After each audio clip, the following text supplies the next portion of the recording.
Beyond the Echo Cavern by BreAnna Teschendorf, read by Kim Droptiny. Chapter 10, Perda-where? Come over here and sit down, Rivers said, leading them to the shade of the most stunning tree they had ever seen. It was green like the trees you and I know, but the leaves were much bigger and they were round. The leaves also had a purple sheen. On closer inspection, the children discovered that the veins in the leaves were actually translucent purple and only appeared to glow when the sun shined on them. Later, they found out that the tree was named the Violaceous tree. Rivers sat them down under the tree on 3 of the funny chairs they had already observed in the cave, and he pulled 3 pieces of fruit from the tree for them. The children were ravenous, and Gabe was a little bit disappointed that he was only getting a piece of fruit to eat, but he didn't complain. They all tucked in, eating with their fingers. The fruit was delicious. It was almost like eating a cherry the size of a grapefruit and a little sweeter. It was also filling. One piece of it was like having a whole dinner. The children felt the energy returning to their tired limbs as they took bite after delicious bite of the fruit. "Oh, pickles! This is delicious! I have never had anything like it. I feel like I'm in Asia. They must have fruit like this in Asia," Charlie rambled on in ecstasy with his mouth full. He had never been to Asia, but he liked to imagine it. "Thank you for feeding us, Rivers," Gabe said, his eyes sparkling. "Yes, thank you," Annika agreed. She felt proud of her brother for being so polite. Rivers sat on the grass in front of them and ate a piece of fruit himself. Only when they had all finished and were sitting back in their chairs, enjoying being full, did he speak again, fixing them with his large, serious eyes. "Now please tell me how you got into the cave." Charlie and Gabe were feeling sleepy after the meal, so they both just turned silently and looked at Annika. She was pleased to get to be the one to tell him the story in perfect detail. She told him everything at length, and when she finished, she let out a deep, satisfied sigh and concluded, "And that is when we met you." She raised her eyebrows and shrugged apologetically at this obvious ending, feeling that it wouldn't really make anything clear to Rivers. "I see." He was pensive. "So you just walked into the cave from somewhere, another world. Your home, you say?" Charlie, Annika, and Gabe nodded energetic confirmation of Rivers' summary of events. "I have never been over there myself." He looked wistful. "Anyway, it is almost never open, you know." The children nodded at him slowly, this time, because they weren't sure that they did know. There were other more important things on their mind that they wanted to ask about. Charlie, who could barely rein in his inquisitiveness, took the opportunity to start questioning Rivers. "Are there only children here?" he asked, seeing no grown-ups in sight. "What do you mean, children?" asked Rivers, looking confused. "I mean, you know, young people," Charlie said. "Well, yes, we are all young. Only Hoan is ancient," he answered. "Who is Hoan?" asked Annika. "You don't know Hoan?" asked Rivers in shock. "I thought you must know him. I can tell you like it here. The others, like the snakes, they hate it here. What smells beautiful to us smells rotten to them. Those whom Hoan has invited, they can see and taste and smell how wonderful Perda-mayan is. No one else can." "Well, we can, and we have never heard of Hoan," Gabe retorted matter-of-factually. "He must have wanted you here, or you couldn't have even come in the cave," Rivers declared, nodding his head at them. "Hoan is the king of Perda-mayan and all that lies beyond."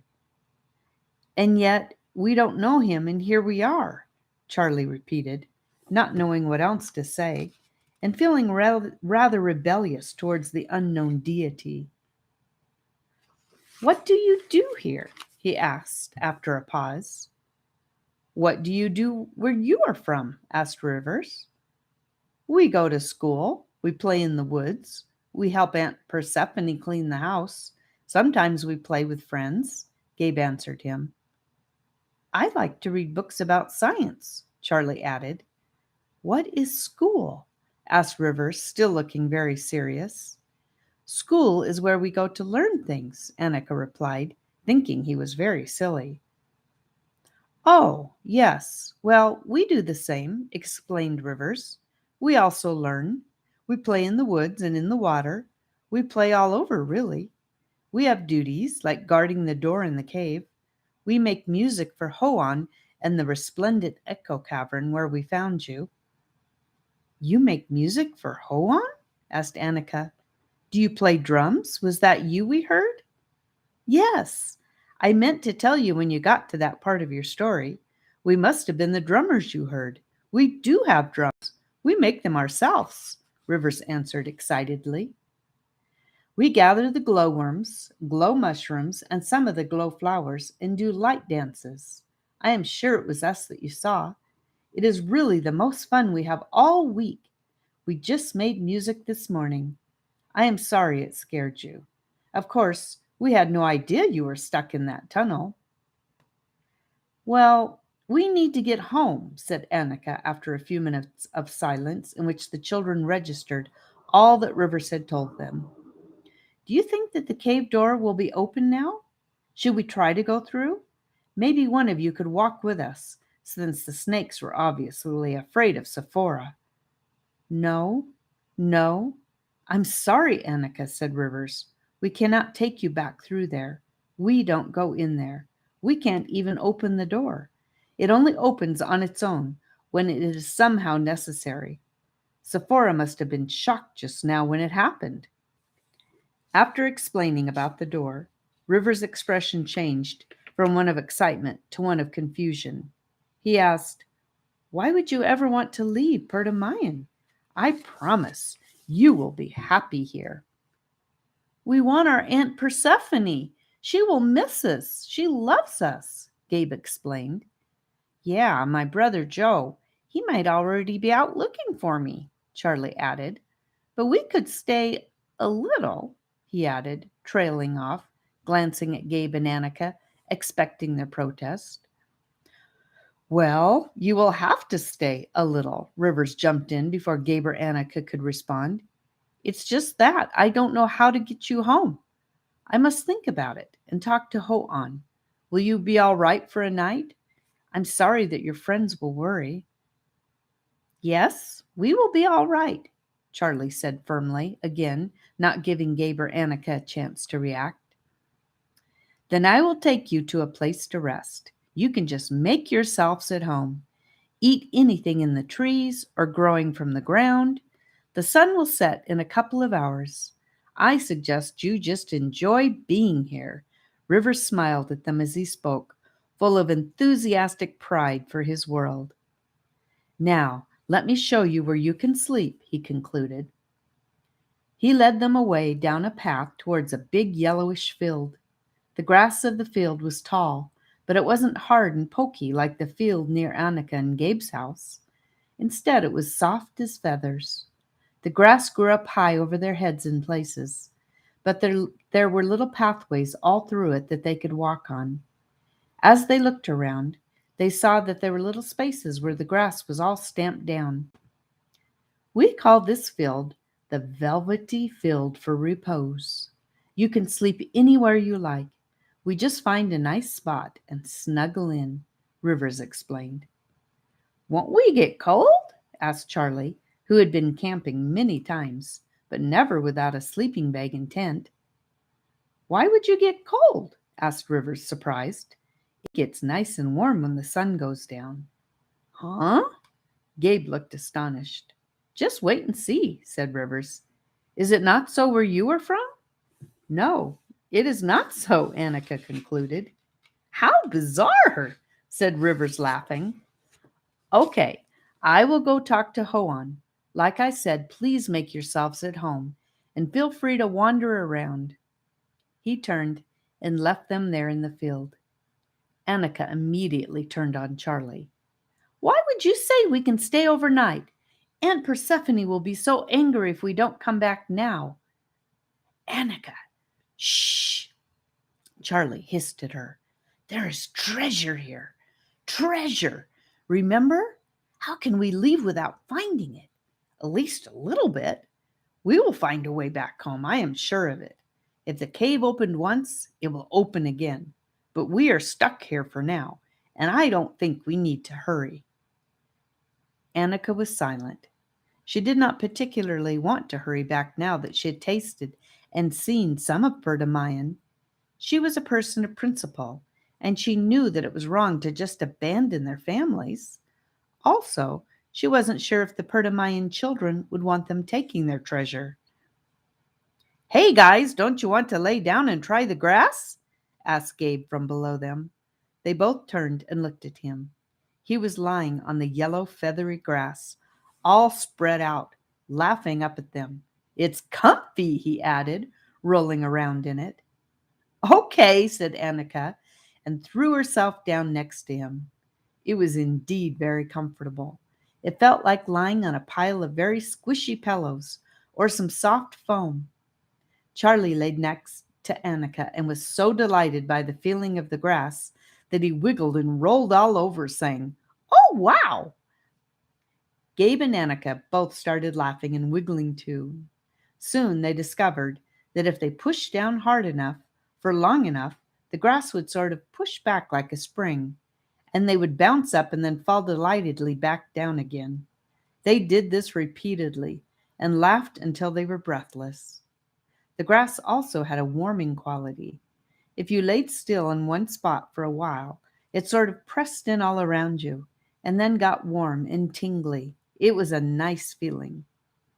When the children were done playing and laughing, they just laid still and quiet for a moment, enjoying the warmth and staring up at the sky. Annika was the first to break the silence. I guess we might as well enjoy being here for now, since we don't really know how to get back, or even where we are. Why wait around worrying about it? Exactly, Charlie squeaked with satisfaction. They fell into thoughtful silence again. Gabe closed his eyes. The three of them might have snoozed a little. Hey, what you doing? Asked a high-pitched, friendly voice behind them. They raised themselves up and turned around to see Sephora's round little face with big apple cheeks smiling at them through the grass. She parted some of it and sat down next to them. Do you sleep when the sun is out where you are from? She asked seriously. Oh, pickles, no, laughed Charlie. We sleep when it is dark. We just don't have grass like this where we are from. We wanted to try it out. Boing! Shouted Gabe, who made himself spring up. Sephora laughed at him. Well, I know that Rivers left you to rest, but he already asked me to get you to talk some more, she explained the reason for her visit, gesturing with a hand towards the path. Okay, let's go. I want to see more and eat more fruit, too, Gabe said, jumping up to his feet. Sure, said Sephora, also jumping up. I can show you the most delicious fruit of all. Let's go, she finished, like an officer in the army, pointing towards the path through the grass. They all headed off, single file, back towards the river.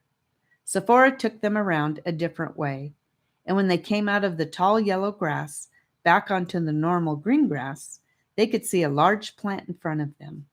It looked like an octopus, with more than 8 arms all going in different directions.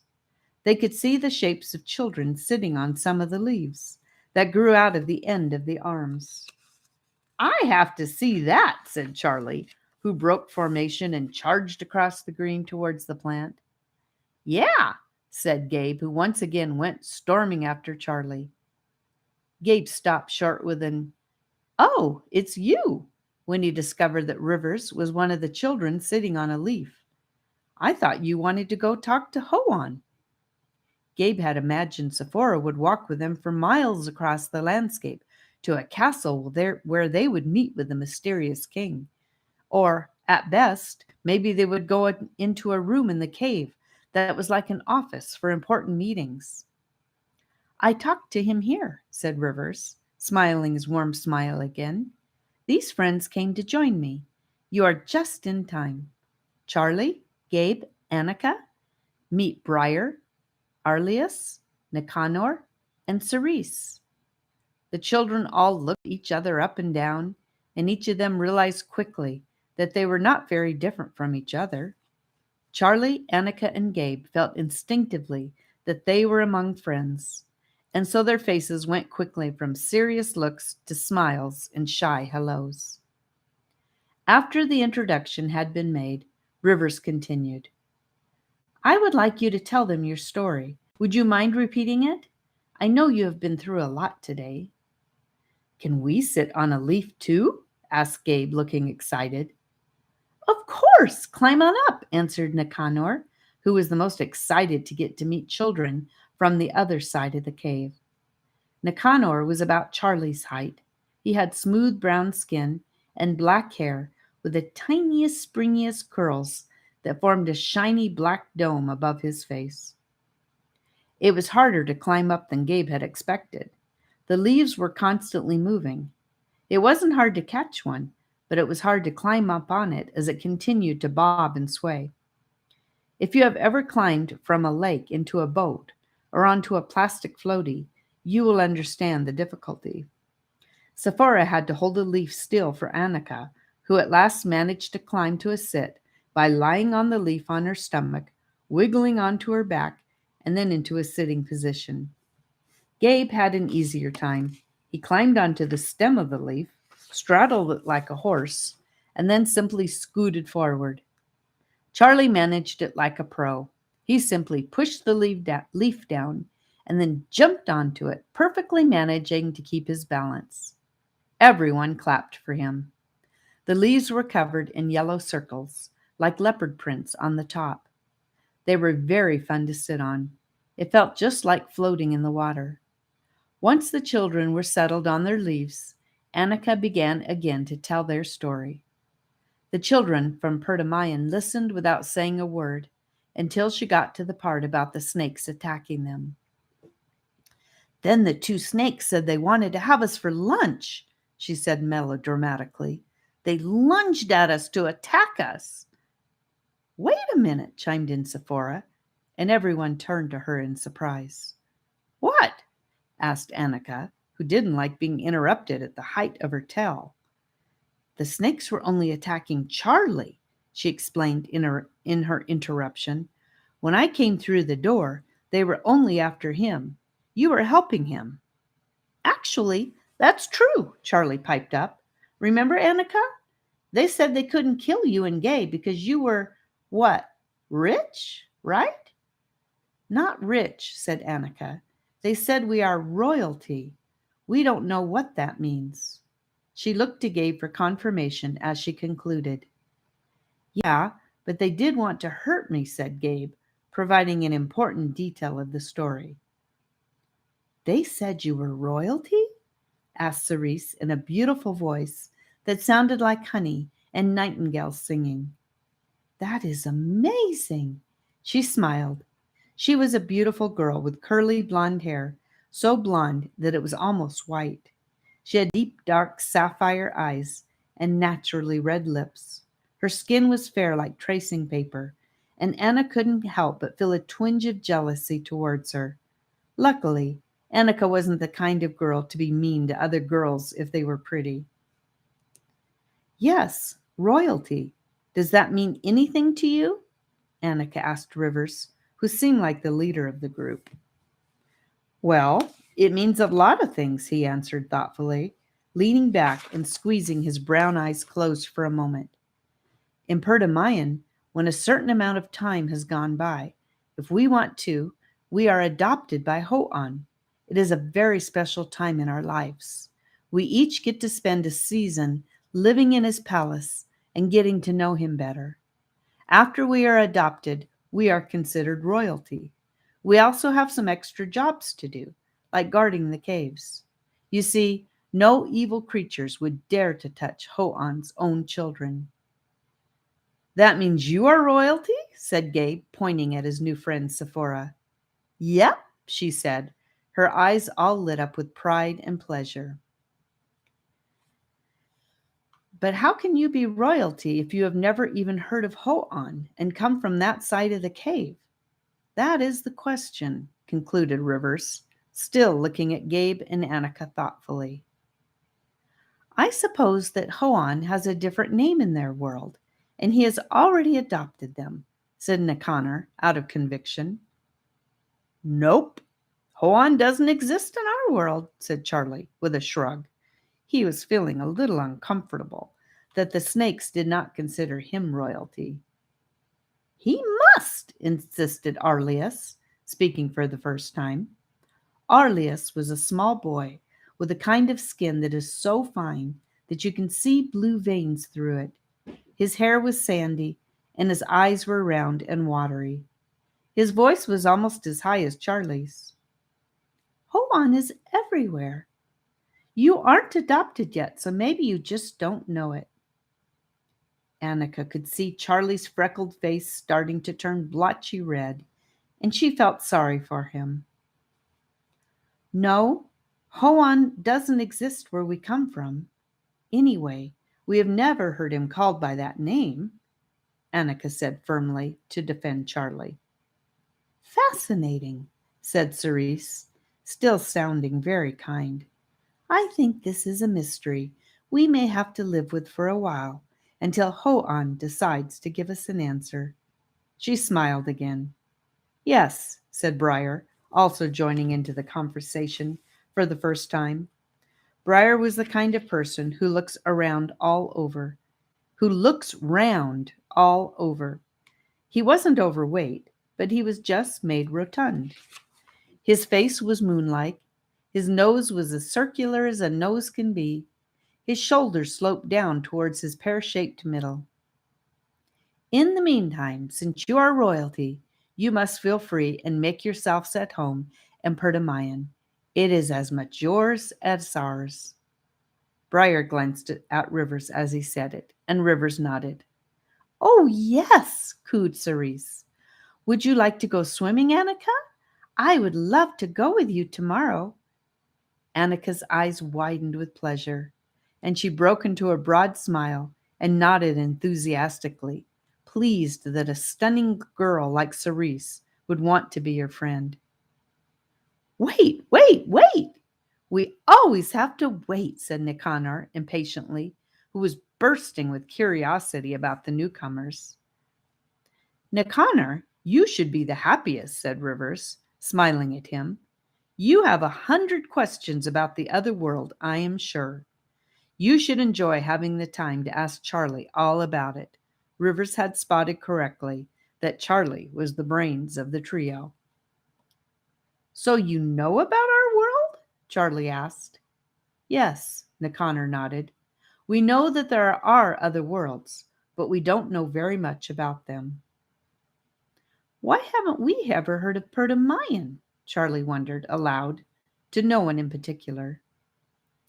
Maybe people in your world just don't know very much. You haven't even heard of Ho-On, Briar answered his question. Briar was not trying to be rude, but his comment stung Charlie, who prided himself on his own knowledge and was deeply impressed with the wealth of knowledge sciences of all kinds had to offer. I'm taking Gabe to ride the pony bogs tomorrow, Sephora burst out enthusiastically, not giving Charlie a chance to give an angry retort to Briar. Ride the what? Asked Gabe, not really caring what her answer would be. The truth was he was hooked and ready to go at the mere suggestion of riding anything. End of chapter 10. Thank you for listening. God bless you.